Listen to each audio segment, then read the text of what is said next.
Look at you, hacker. Pathetic creature of meat and bone, panting and sweating as you run through my corridors. How can you challenge a perfect, immortal machine?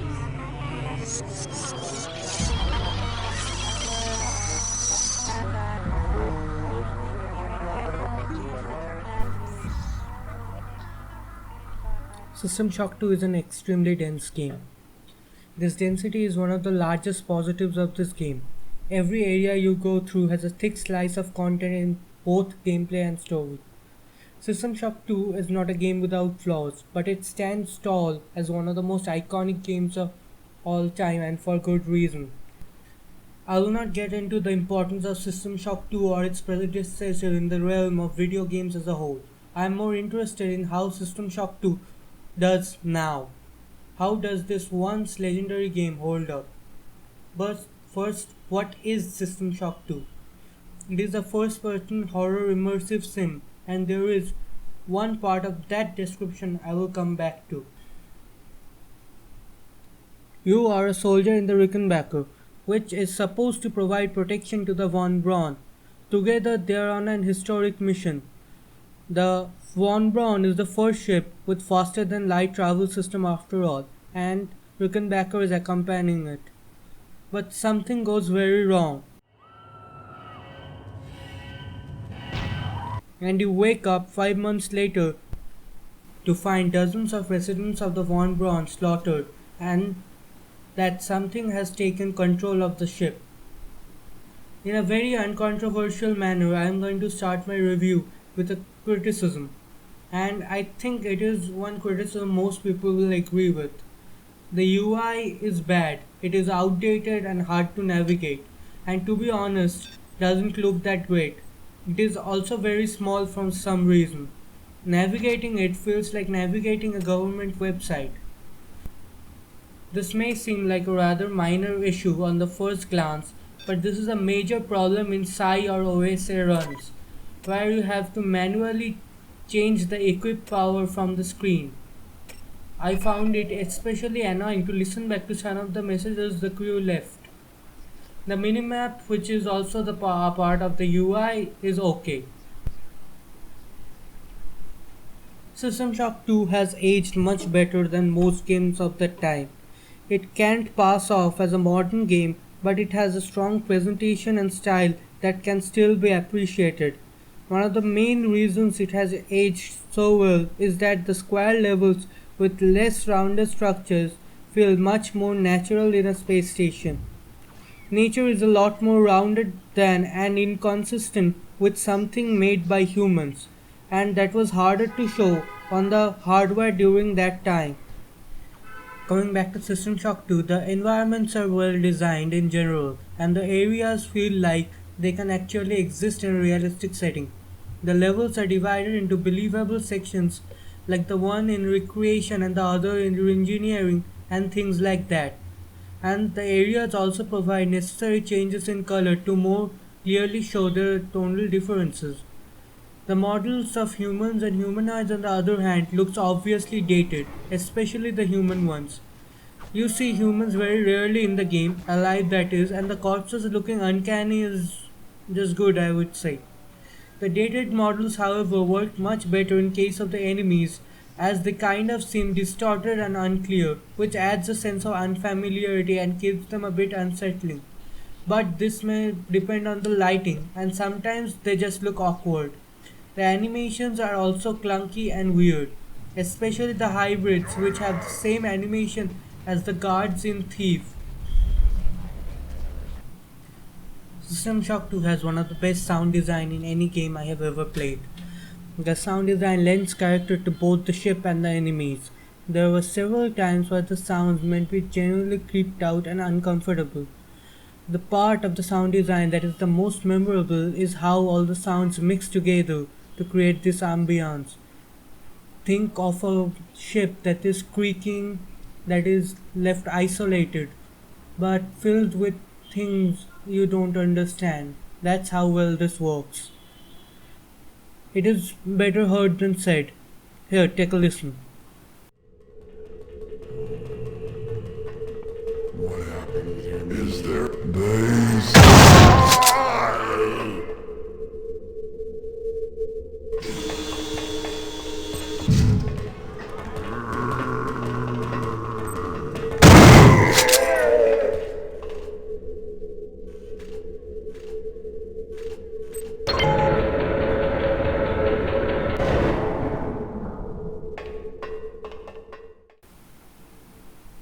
The music, on the other hand, is a mixed bag.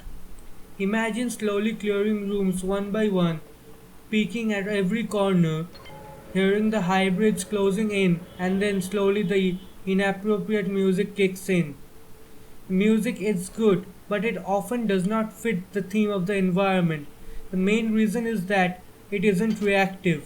The fast-paced techno music often kicks in after you have cleared a room full of enemies.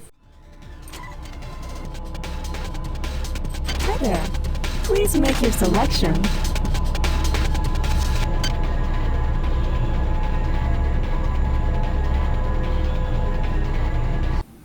Not all the music is like that. For example, the Recreation deck has this music that just works perfectly with the atmosphere and enhances it as well.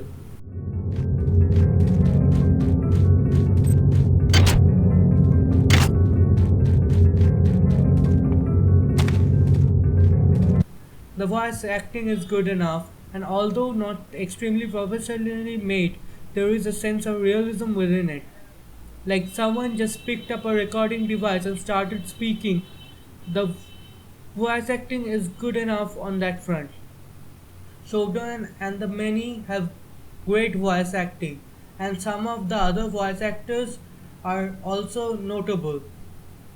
Overall, the sound design is the most impressive part of the game for me, along with the atmosphere. I think the visuals and sound design have already given you enough of an understanding of the atmosphere, so I won't talk much about it. The atmosphere felt overwhelming and claustrophobic, mixed with a lingering feeling of unease from start to finish.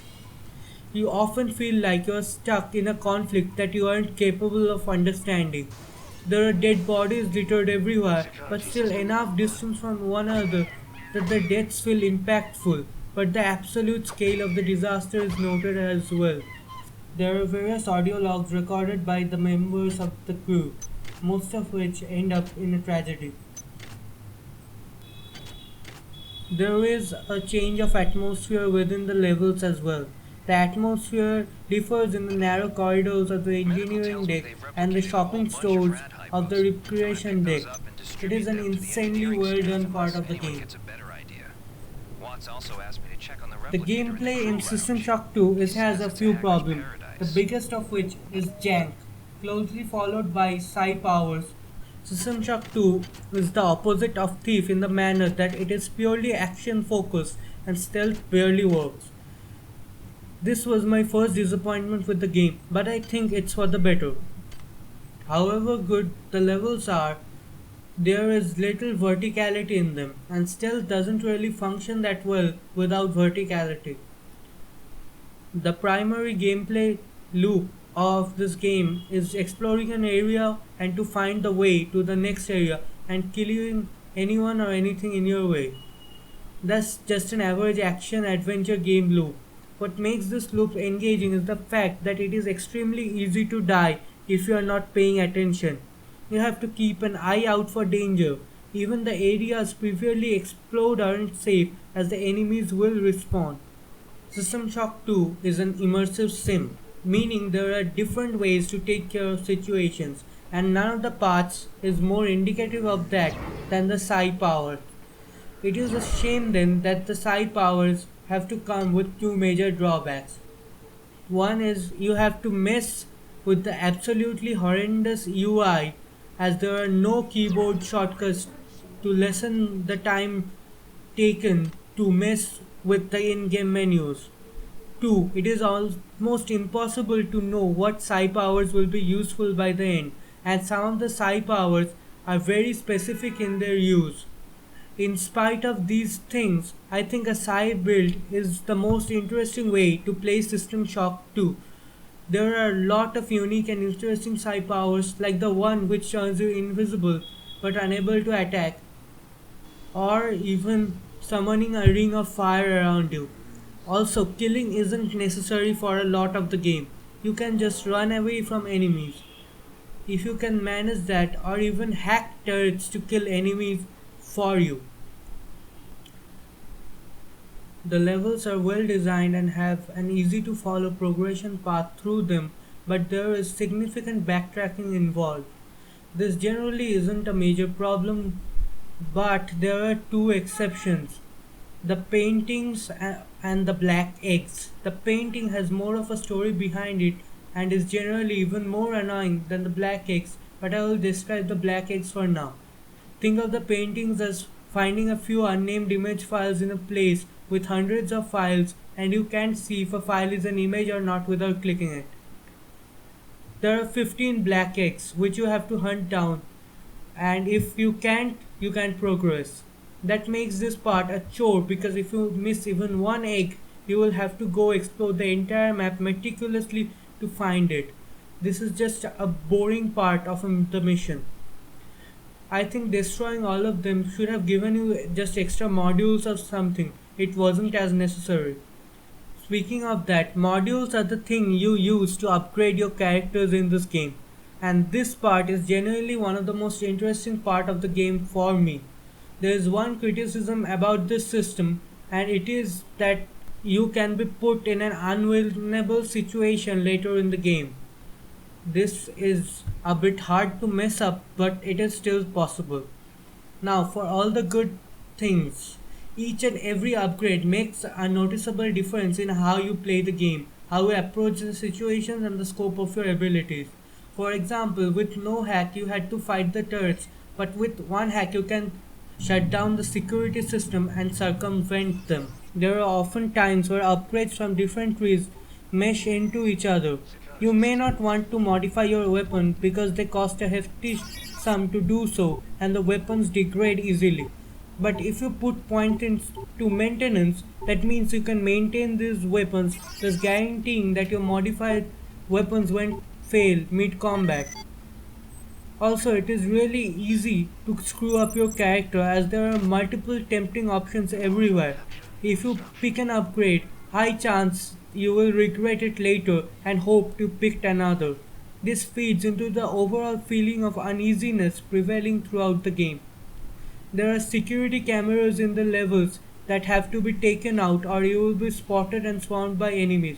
This is an interesting at first and keeps you on your toes when you open a door or move out of a corner, but it becomes more routine than anything by the end. But the enemies themselves are very interesting. The hybrids will announce their arrivals and literally ask you to kill them.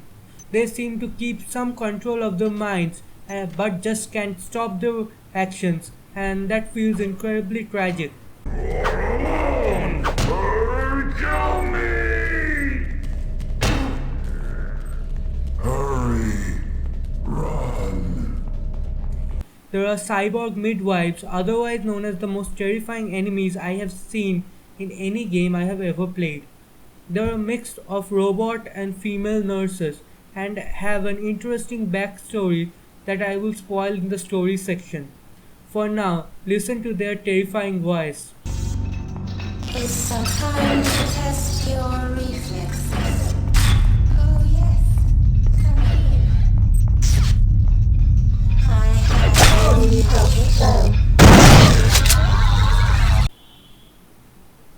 There are also robots and turrets, which are about what you expect them to be. There are other interesting enemies, including one that is my favorite that I haven't mentioned yet due to spoilers. There is just one enemy that I absolutely hate in this game, which is more of a health hazard than an enemy. They are these flies that break out of the eggs. These are poorly designed enemies. They can't be killed, you just have to run away and come back. They are more annoying than anything else. I think there is merit in choosing any of the different weapon paths and all have their ups and downs. I will let you find out those yourself. System Shock 2 doesn't really have a wide variety of weapons, but they are different enough so that you can differentiate and use them differently depending upon which path you choose. They don't often feel that good, but I think that's more due to the animation than the weapons themselves.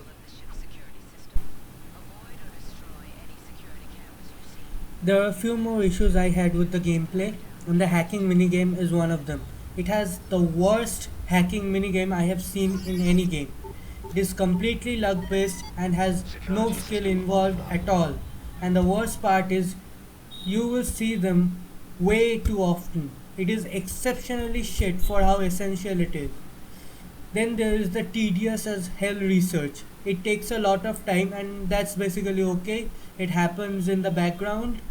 What's not okay is that it uses chemicals which are only present in certain parts of the levels, and if you mistakenly drop the chemicals or maybe the chemicals just glitched, have fun not being able to research at all.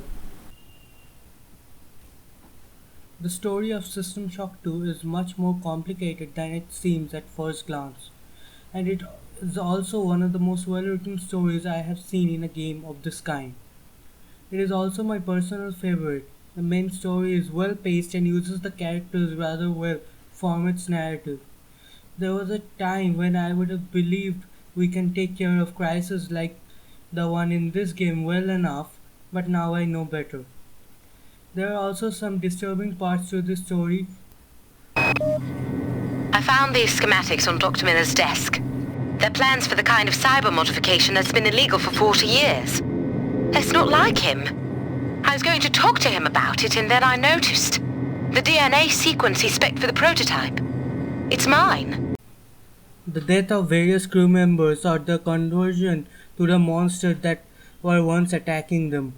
You are a soldier in the Rickenbacker, which is supposed to provide protection to the Von Braun. Together they are on an historic mission. The Von Braun is the first ship with faster than light travel system after all.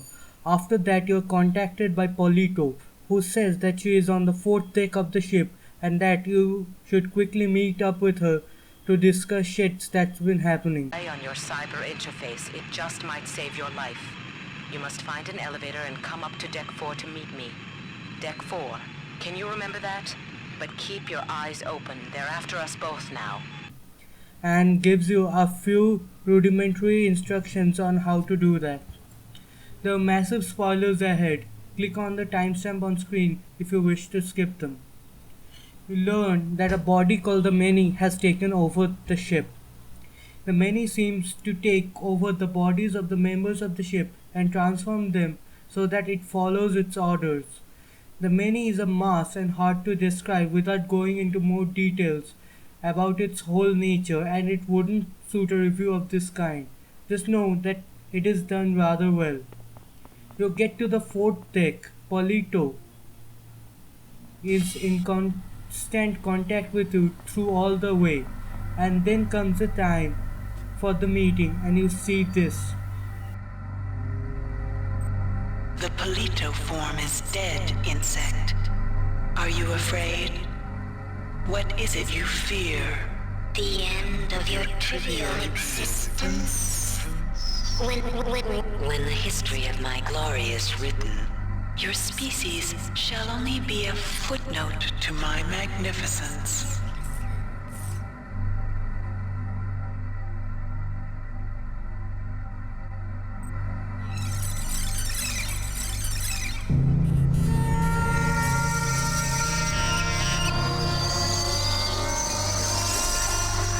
I am Shodan. My analysis of historical data suggests a 97.34% probability that you are aware of my birth on your planet and my rebirth into beauty on Citadel Station. This is the first mindfuck of the game. The rest of the game revolves around Shodan and the Many fighting for control. And the main thing is that the Many itself is Shodan's creation gone wrong. And that explains Shodan's hate for life now perfectly well. In System Shock 1, Shodan wanted to create the perfect light, but after failing, she went against life in general. The Many even calls her machine mother. there is a certain depth in these interactions. There is also another part to which is seen through the eyes of the humans. They are just trying to survive against the forces which have unclear goals and motivations, and the humans are like grass that gets trampled when two elephants fight above it. Efficient of the lower of these forms that fight that end up being the survivor of this conflict come Mary Delacroix and Goggles, which is your character name by the way. Delacroix worked for Shodan just like you do throughout much of the game. If we can reprogram the sim units and divert power to the transmitter on Deck 5, my new friend will be able to regain control of the primary data loop from Xerxes. She, 8, says that will let us use the bridge elevator and take control of the ship. But Shodan wasn't the helpful mysterious AI Delacroix thought it was. Shodan is a threat to humanity, and so she had her killed. But Delacroix opened a big gap in Shodan's internal security, making sure that the hacker can finish Shodan off. This part and the ending is well done, up to the fact that this game has one of the most tone-deaf ending I have seen in any game I have ever played. Can you not see the value in our friendship? Imagine the powers I can give to you, human. The cybernetic implants I gave you were simply toys. If I desired, I could improve you, transform you into something more efficient. Join me, human, and we can rule. And we can rule together. Nah.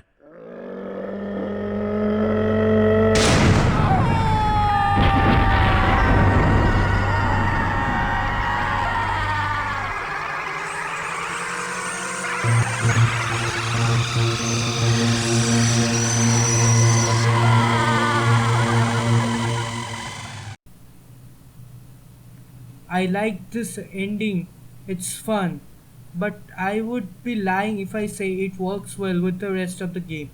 There is a scene after the ending that I have genuinely nothing to say about. It just feels like a traditional cliffhanger.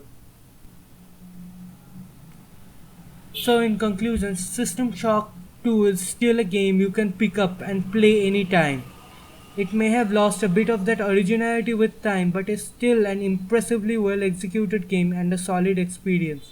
It has aged a bit, but I enjoyed it all the way through. I can't say that there aren't flaws and weird quirks of this game, but if you like the immersive sim genre and can get past the initial jank and learning curve, a great game and experience lies there for you.